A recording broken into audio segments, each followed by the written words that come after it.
یاد رکھنا اگر تم مسلمان ہو تو مشکل ضرور آئے گی. محفل علماء ہند کا جو ہے آج جلسہ تھا کشن گنج ضلع میں ابھی ختم ہوا ہے، اور علاقے اور ملک کے کئی اہم شخصیتوں نے اسے خطاب کیا، لیکن خاص طور پہ ہم لوگ جو سننے آئے تھے مولانا محمود اسد مدنی صاحب، انہوں نے کیا کہا آپ ویڈیو کے انت تک بنے رہیے. ان دوستوں میں فوجی الحمد لله نحمده ونستعينه ونستغفره ونؤمن به ونتوكل عليه ونعوذ بالله من شرور أنفسنا ومن سيئات أعمالنا من يهده الله فلا مضل له ومن يضلل فلا هادي له ونشهد أن لا إله إلا الله وحده لا شريك له ونشهد أن سيدنا ومولانا محمدا عبده ورسوله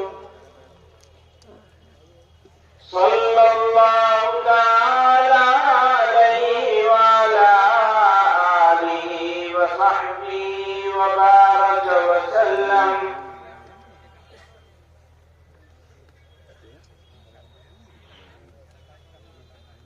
اس اجلاس کے صدر محترم اور اسٹیج پر موجود معزز علماء کرام اور رہبران ملت،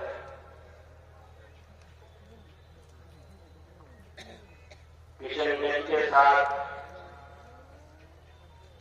جمعیت علماء کا، ہمارے بزرگوں کا، جمعیت علماء کے اکابر کا اور میرے خاندان کا بہت خصوصی رشتہ ہے. آج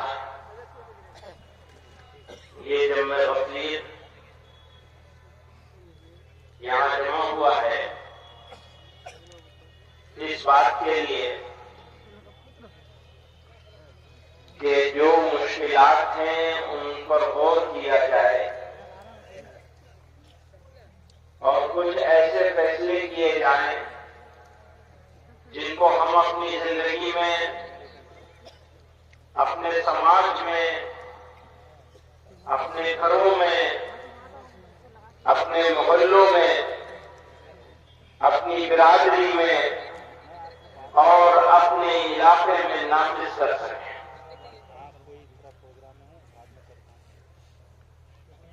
سوال تعداد کا نہیں ہے،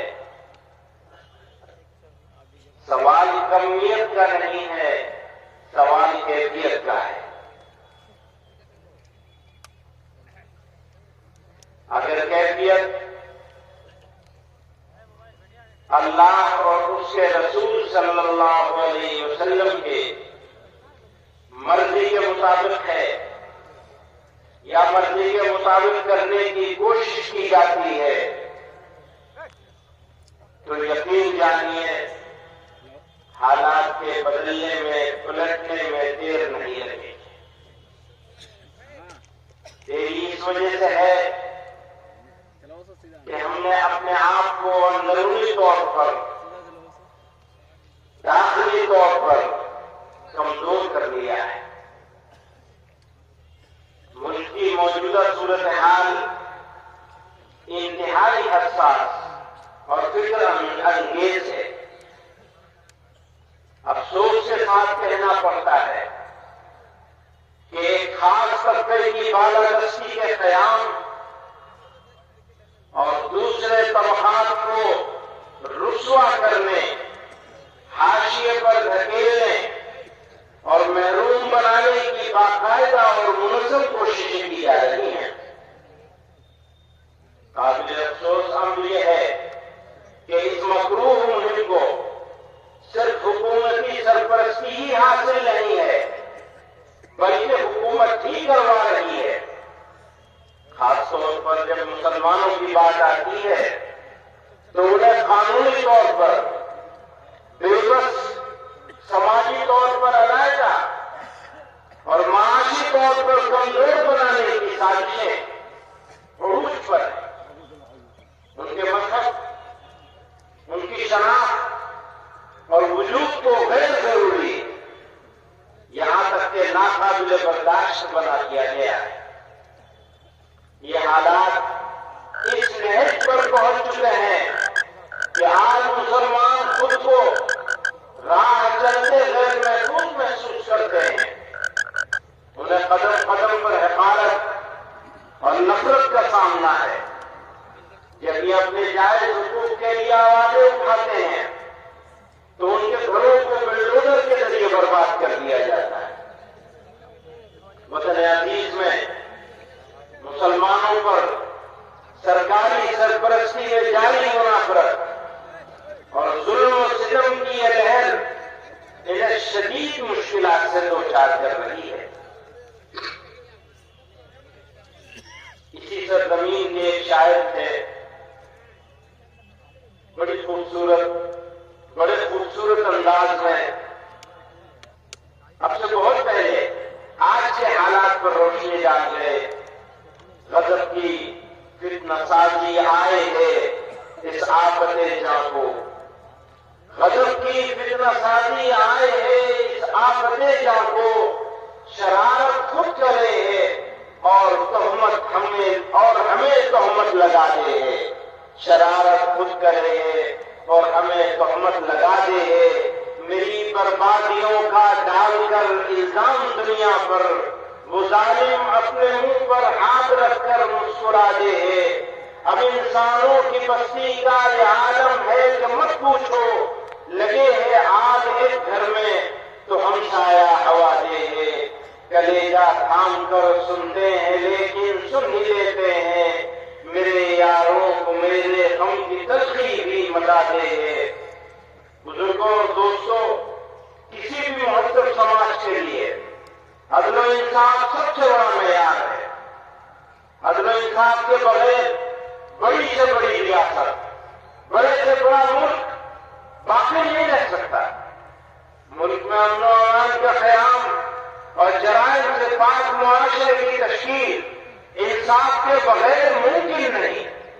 لیکن افسوس کے ساتھ کہنا پڑ رہا ہے کہ گزشتہ کچھ عرصے سے بالخصوص بابری مسجد، طلاق طلاقہ جیسے بہت سے مسائل پر فیصلوں کے بعد یہ تاثر عام ہو رہا ہے کہ عدالتیں ریاستوں کے دباؤ کو کام کر رہی ہیں۔ اقلیتوں کے آئینی حقوق اور دستور کے بعد بنیادی اصولوں کی تشریح کی ایسی مثالیں سامنے آئی ہیں جنہوں نے عدالتوں کے کردار پر سوالیہ نشان لگا دیا ہے۔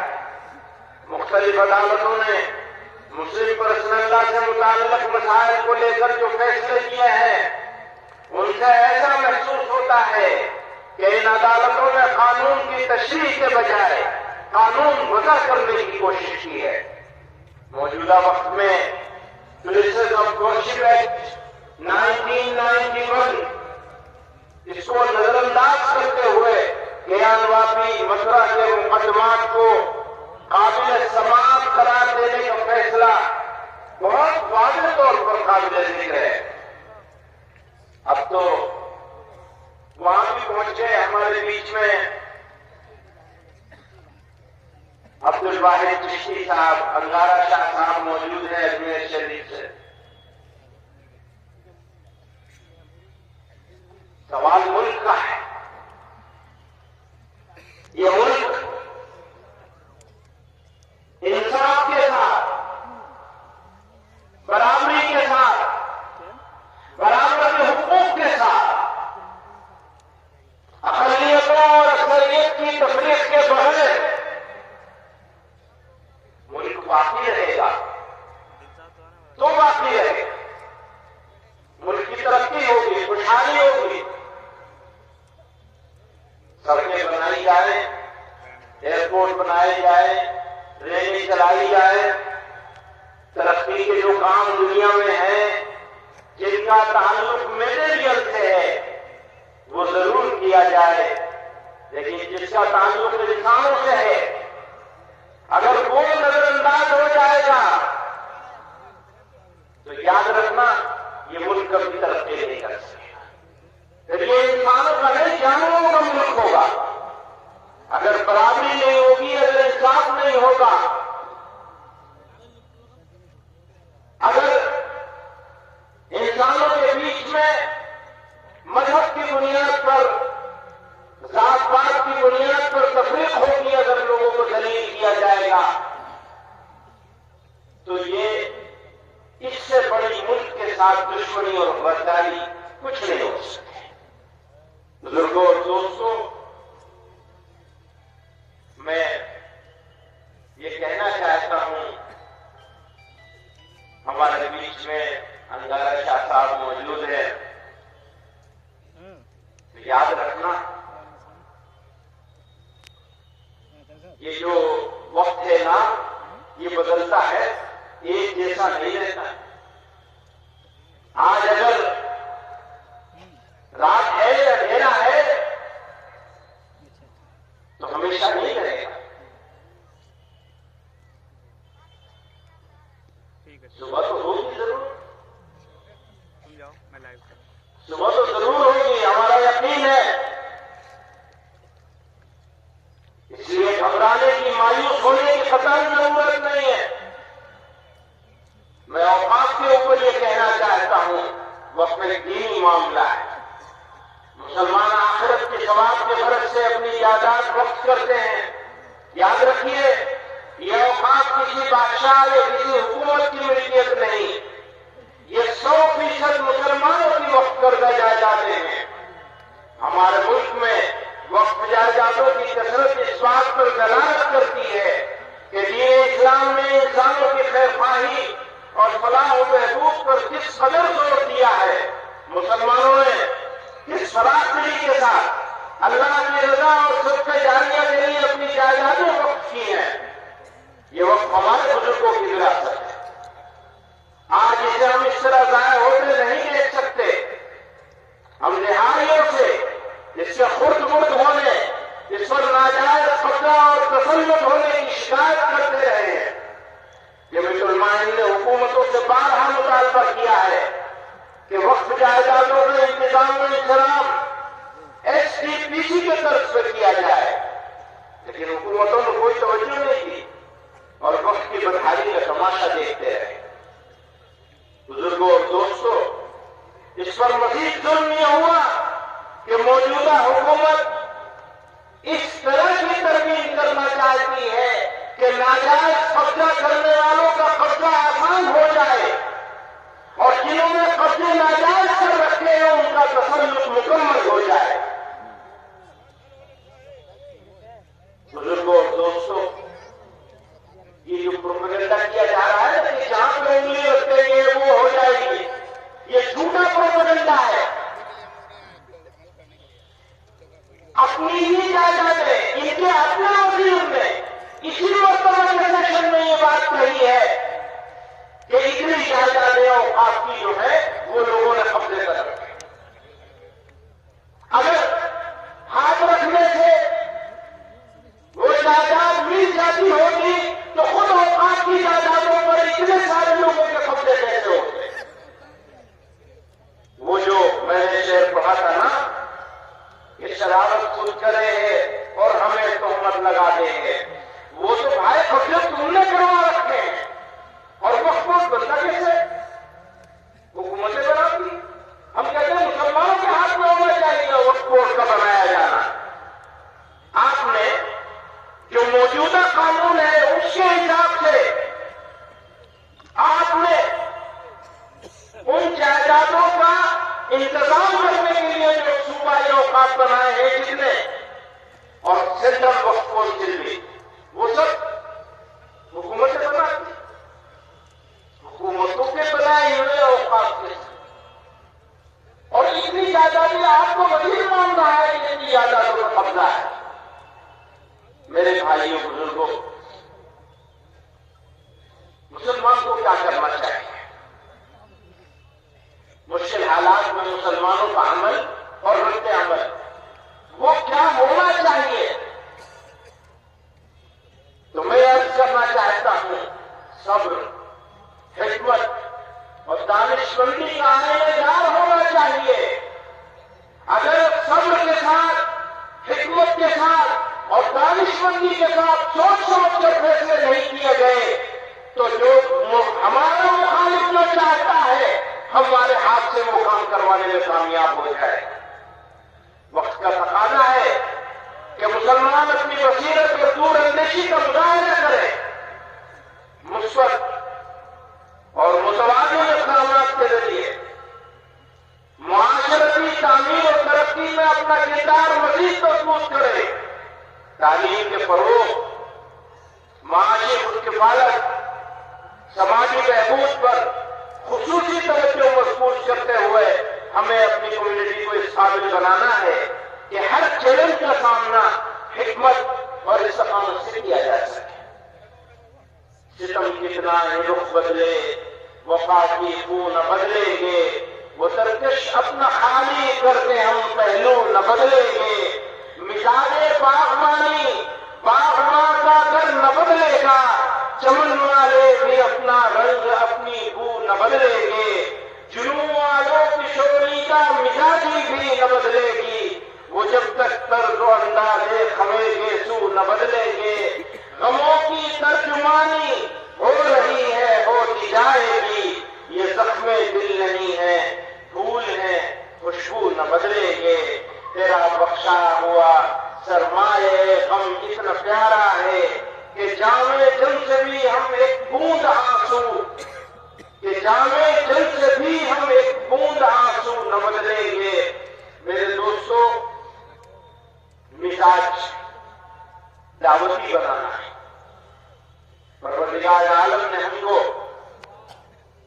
اس سرزمین پر پیدا کیا اور ہمارے لیے یہ انعام ہے اس کا کرم ہے، اس کی مہربانی ہے کہ اس نے اس سرزمین پر ہم کو پیدا کیا. ہو سکتا ہے کسی ایسی سرزمین پر پیدا ہوتے جہاں سب ایک طرح کے لوگ ہوتے، ہمارے جیسے لوگ ہوتے. اللہ تعالی نے ہم کو اس مختلف خیال، مختلف عقائد کے سرزمین پر پیدا فرمایا اور ہمارے لیے اس سرزمین کو میدان عمل بنا دیا. یہ افسوس اور دکھ کی نہیں بلکہ خوشی، مسرت اور شکر گزاری کا موقع ہے. ہمیں یہاں موقع ملا ہے اللہ اور اس کے رسول صلی اللہ علیہ وسلم کی اطاعت کے ذریعے اسلام کی حقانیت اور اسلام کی دعوت پہنچانے کا. ضرورت اس بات کی ہے کہ مزاج دعوتی ہو، عداوتی نہ ہو. آج دیکھنے میں آیا ہے کہ کچھ لوگ، کچھ جماعتیں، کچھ تنظیمیں اور ہمارے برادران وطن میں بھی تھوڑے پولیٹیکل فائدے کے لیے لوگ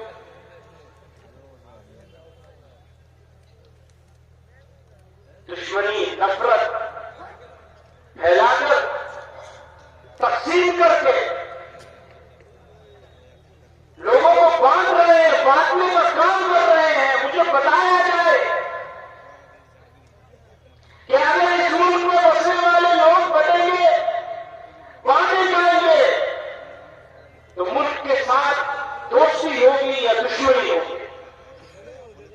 اس سے بڑی غداری کچھ ہو نہیں سکتی کہ ایک طبقے کو الگ کر دیا جائے، الگ تھلگ کر دیا جائے، محروم کرنے کی کوشش کری جائے، ذلیل اور رسوا کیا جائے.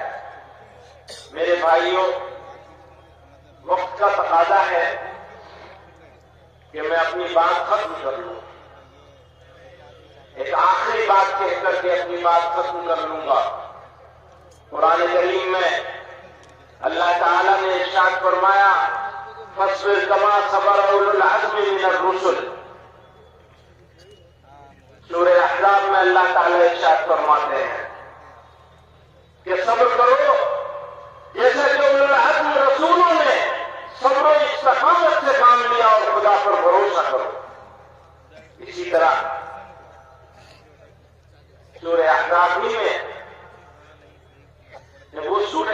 احقاف میں تھا، یہ سورہ احقاف میں ہے، وَدَعَذَاهُمْ وَتَوَكَّلْ عَلَى اللَّهِ، اور ان کی ایذا رسانی کو نظر انداز کرو۔ ہاں تکلیف ہم کو ہوگی، تکلیف میں ہم آواز میں اٹھائیں گے، لیکن فیصلہ پروردگار کے ہاتھ میں رہے گا۔ ہم صبر کریں گے شفاعت کے ساتھ، ان کی ایذا رسانی کو نظر انداز کریں گے اور خدا پر بھروسہ کریں گے۔ جب ہمارا مزاج اگر دعوتی ہو جائے تو قرآن کریم نے ارشاد فرمایا ادعو الی سبیل ربک بالحکمۃ والموعظۃ الحسنۃ وجادلھم باللتی ہی احسن، اپنے رب کے راستے کی طرف حکمت اور اچھی نصیحت کے ساتھ بلاؤ اور ان سے اس طریقے سے بحث کرو جو سب سے اچھا ہو، سب سے بہتر ہو۔ اسی طرح اللہ تعالیٰ نے قرآن میں ارشاد فرمایا ادفع باللتی ہی احسن فإن الذی بینک وبینہ عداوۃ کأنہ ولی حمیم، برائی کو بھلائی کے ساتھ، یاد رکھیے برائی برائی سے دور نہیں ہو سکتی، قرآن میں اللہ کہہ رہے ہیں برائی کو بھلائی کے ساتھ دور کرو تو تمہارے اور جس شخص کے درمیان دشمنی ہوگی وہ اس وقت ایسے ہو جائے گا جیسے وہ میرا دوست ہو۔ یہ ہمیں سمجھیے کہ ہم کو خوشخبری دی جائے۔ میں نے کہا دعوتی مزاج کی ضرورت ہے، دعوتی نہیں۔ یاد رکھیے شاہ الدین غوری کی دلی چھوڑ کر سلطان الاولیاء سلطان الہند خواجہ خواجگان حضرت خواجہ معین الدین چشتی اجمیری رحمۃ اللہ علیہ پرتھوی راج چوہان کے اجمیر میں آئے، وہ غوری کی دلی چھوڑی اور پرتھوی راج چوہان کے اجمیر میں پہنچے۔ لوگ کہتے ہیں ایسا کر دیا ہوتا تو آج ہم آرام سے ہوتے، اگر ویسا کر دیا ہوتا تو ہم آرام سے ہوتے، چلے گئے ہوتے، ان کی بات مان لی ہوتی۔ دعوت کا بنیادی تقاضا یہ تھا کہ مذہب کے نام پر بنائے جانے والے اسٹیٹ کے آئیڈیے کو ریجیکٹ کیا جانا تھا، اور ہم آج بھی ریجیکٹ کرتے ہیں اس آئیڈیے کو۔ اس طرح سے نہیں چھوڑ دیجیے ہمارے گھر کو، آپ نے پہلے ہی ایک گھنٹہ خراب کیا، کام کی بات نہ ہو، نعرے بازی ہوتی ہے، پورے قوم کا مزاج وقت خراب کر دیا، نعرے بازی میں لگا دیا، کام کرنے کو تیار نہیں ہے، اپنے بچوں کی تعلیم کی طرف توجہ نہیں ہے، معاشرے میں رسم و رواج سے لڑنے کو تیار نہیں ہے، من مرضی چلے گی مسلمانوں کی، مسلمانوں اگر تمہاری من مرضی چلے گی تو پھر تمہارے اوپر شیطان کی حکومت چلے گی۔ جب اللہ کی حکومت نہیں چل سکتی، جب رسول اللہ کی حکومت نہیں چل سکتی صلی اللہ علیہ وسلم، بھیا درست تو پڑھ لو کم سے کم، ان کی حکومت نہیں چلتی تو کس کی چلے گی؟ کس کی حکومت چلے گی؟ اگر ان کی نہیں چلے گی تو کس کی چلے گی؟ شیطان کی چلے گی، ظالم کی چلے گی۔ اگر ظالم کی حکومت ہمارے اوپر چلے گی تو پھر تو ہو گئے، تو پھر کون سا اسلام ہے؟ کس مسلمان کی بات کرتے ہو؟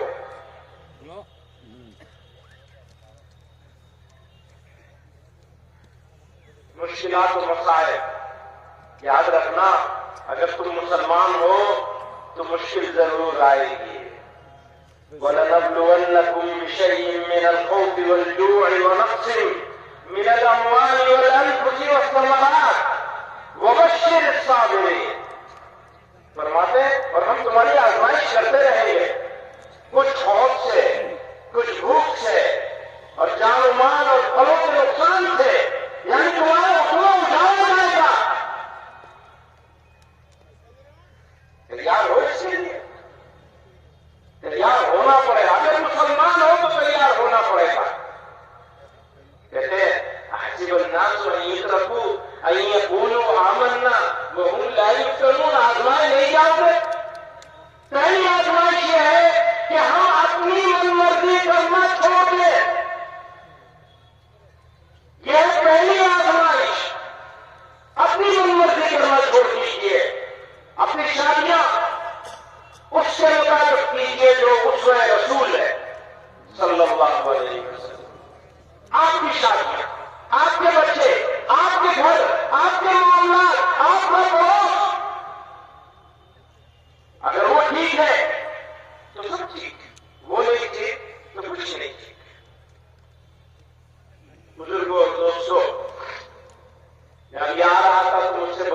کے بارے میں سوال کر رہے تھے.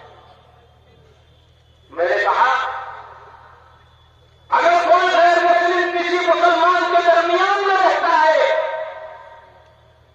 اور وہ اپنے آپ کو غیر مسلموں سے زیادہ، غیر مسلموں کے علاقے میں رہنے والے غیر مسلموں سے زیادہ محفوظ نہیں سمجھتا، باعزت نہیں سمجھتا، تو یہ مسلمان کے لیے افسوس، دکھ اور صدمے کا مقام ہے.